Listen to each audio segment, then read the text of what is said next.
అందరికీ నమస్కారం. ఆంధ్రప్రదేశ్లో ఎన్డీఏ ప్రభుత్వము చాలా చక్కగా పనిచేసుకుంటూ రాష్ట్రాన్ని ముందుకు తీసుకెళ్తున్నటువంటి తరుణంలో కొన్ని విచ్ఛిన్నకర శక్తులు అనవసరమైనటువంటి డిస్కషన్లు, అనవసరమైనటువంటి టాపిక్స్ పట్టుకొని సదస్సులు పెడుతున్నారు. అందులో ముఖ్యంగా జై భీమ్ భారత్ పార్టీ అంట జడా శ్రవణ్ గారు అనే మంచి టాపిక్స్ తీసుకుని ఉండొచ్చు.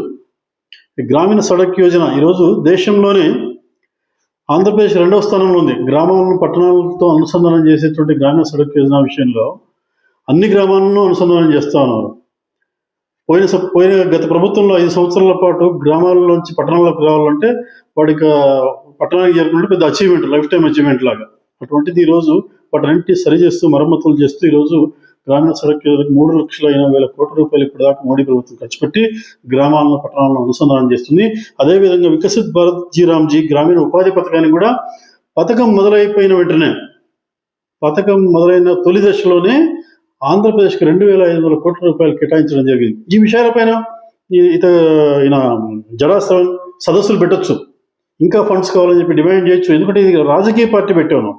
రాజకీయ పార్టీ అంటే ముందుగా ప్రజల యొక్క సంక్షేమం, అభివృద్ధి గురించి మాట్లాడాలి. అది వదిలేసి నువ్వు పెట్టినటువంటిది ఏంది, అది దళిత క్రిస్టియన్లకు రిజర్వేషన్లు కావాలంటావు. అది ఎలా సాధ్యమవుతుంది?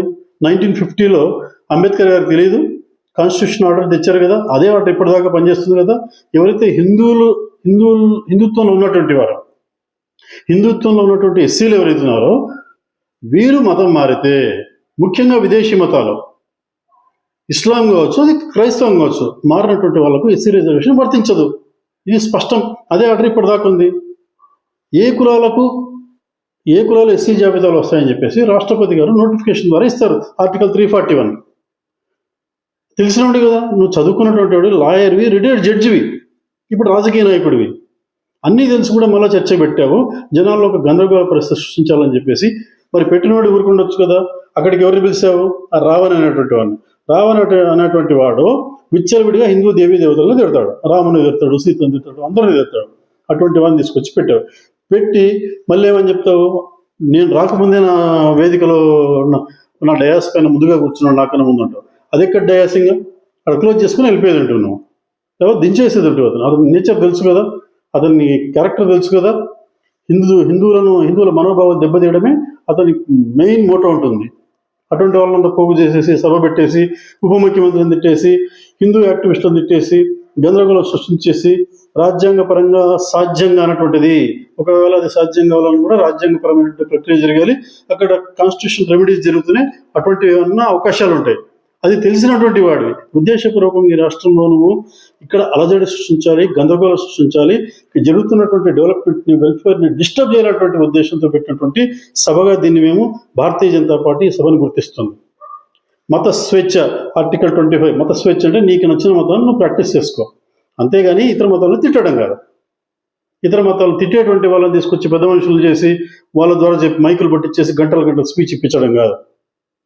ఒకటి, నువ్వు రాజకీయ పార్టీ నడపాలనుకుంటే, ఒక రాజకీయ పార్టీగా ఎస్టాబ్లిష్ కావాలనుకుంటే, నువ్వు అభివృద్ధి పైన, సంక్షేమం పైన, రోజు 12 సంవత్సరాల నుంచి నరేంద్ర మోడీ గారు నిరంతరంగా ఈ దేశం కోసం పనిచేస్తూ అనేక రకాల లక్షల కోట్ల రూపాయలు ఈరోజు ఆంధ్రప్రదేశ్కి కూడా ఈ 2 సంవత్సరాల లక్షల కోట్ల రూపాయలు పెట్టుబడులు వచ్చాయి. దానిపైన టెక్నికల్ డిస్కషన్ చేద్దాం పట్టు. దానిపైన నువ్వు రైట్ ఇన్ఫర్మేషన్ యాక్ట్ కింద గ్యాదర్ చేసేసి ఎన్ని లక్షల కోట్లు వచ్చాయి, ఎక్కడ పెట్టాము, ఏ ప్రాజెక్ట్ వచ్చిందా లేదా అని చెప్పే దానిపైన ప్రజలకు అవగాహన కల్పించు. అది వదిలేసి నీకు సంబంధం లేనటువంటిది, నీ సాధ్యంగా అన్నటువంటిది, ఎవరి సాధ్యంగా అన్నటువంటిది ఏ రాజకీయ పార్టీకి సాధ్యంగా. రాజకీయ పార్టీ అంటే అన్ని మతాలు, అన్ని కులాలని సమానంగా చూసుకోవాలి. భారతీయ జనతా పార్టీ అన్ని మతాలను సమానంగా చూస్తుంది, అన్ని విశ్వాసాలను గౌరవిస్తుంది, అందరిని దగ్గరికి తీసుకుంటుంది, అందరికీ సమానమైనటువంటి అభివృద్ధి, సంక్షేమాన్ని అందించేటువంటి పార్టీ భారతీయ జనతా పార్టీ. బీజేపీని ఆవశ్యంగా తీసుకొని నువ్వు ఈరోజు రాజకీయాలు చేయాలా, రాజకీయం నేర్చుకోవాలి. నువ్వు బీజేపీ లాంటి పార్టీల బాటలో నడవాలి, అంతేగాని విచ్ఛిన్నకర శక్తులను పోగు చేస్తాను, మతాలను తిట్టిస్తాను, దేవుళ్ళను తిట్టిస్తానంటే అది కుదరని పని. అటువంటి తిట్టేటువంటి వాళ్ళని నువ్వు ఎంకరేజ్ చేస్తున్నావు. నీ పార్టీ పైన కూడా చట్టపరమైనటువంటి చర్యలు ఉంటాయి తప్పనిసరిగా. కాబట్టి శ్రవణ్ గారు చదువుకున్నటువంటి వారు, విజ్ఞత కలిగినటువంటి వారు, జడ్జిగా న్యాయమూర్తిగా పనిచేసావు. కొంచెం ఆలోచించుకో ఏ దారిలో వెళ్తున్నావు. జై హింద్.